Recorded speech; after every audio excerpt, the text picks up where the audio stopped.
반갑습니다. 슬기로운 지구생활의 이정입니다.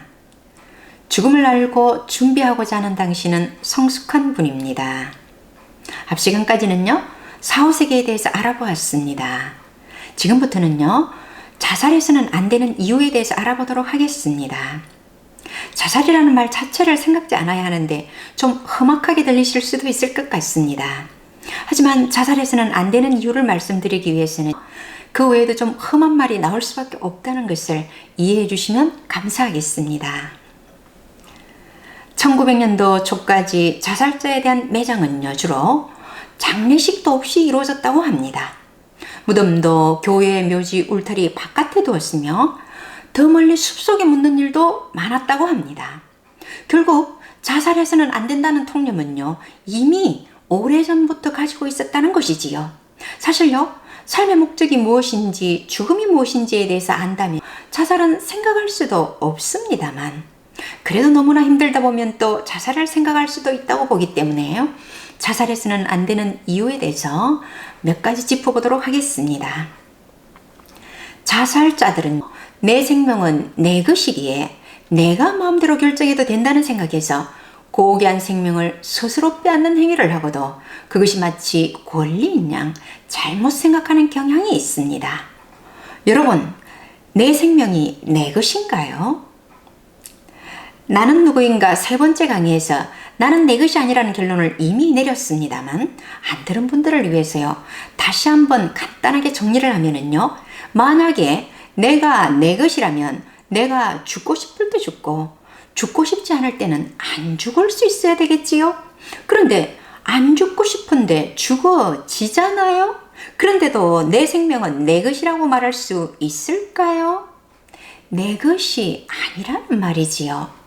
사람의 명은 어디에 달려있다고 하나요? 인명은 제천이라고 하지요. 이 말은 내 생명은 내 것이 아니라 하늘의 것이라는 말이지요. 그런데 자유죽음론을 쓴 장아밀이라는 분의 주장대로 인간에게 자살할 권리가 부여된다면 살인의 권리 역시 인정되어야 할 것입니다.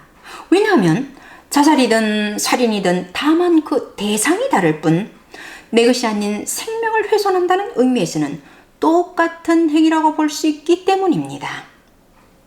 부모를 살해했을 경우에는 현행법에서도요, 무기징역 등 엄벌에 처하지요. 부모보다도 더 가까운 자기 자신을 죽이는 것은 당연히 가장 큰 죄악입니다. 자살은요, 인간이 저지를 수 있는 가장 큰 죄악입니다. 자기 살인인 것입니다. 인간에게 자살할 권리는 절대 없습니다. 손쉽게 자기 목숨을 끊는 것은 무지하기 때문입니다. 누구도 자신의 참 자기를 죽일 수 없다는 사실을 모르기 때문입니다. 자살 뒤의 거형이 어떻게 되는지에 대하여 조금이라도 안다면 누구도 절대 자살하지 못할 것입니다.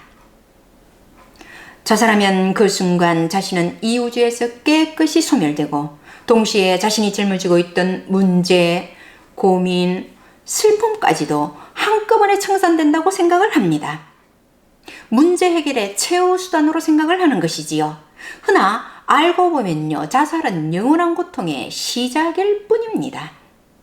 죽음이 끝이 아니기에 자살은 결코 끝이 아닙니다. 인간은 결코 자신을 죽이지 못합니다. 다만 그 육신만을 죽일 뿐입니다.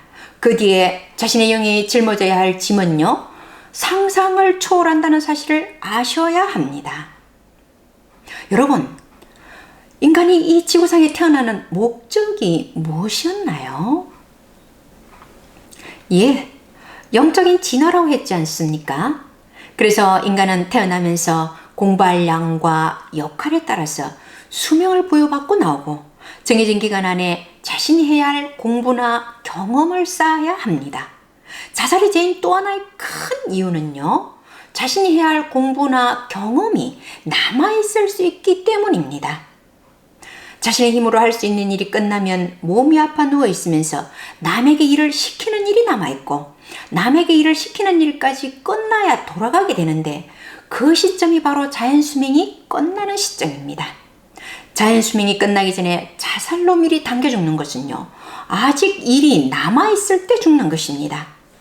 죄입니다. 결코 다음 생이 보장되지 못할 만큼 큰 죄입니다. 오늘은요, 자살은 이 세상에서 가장 큰 죄악이라는 말씀을 드렸습니다. 고맙습니다.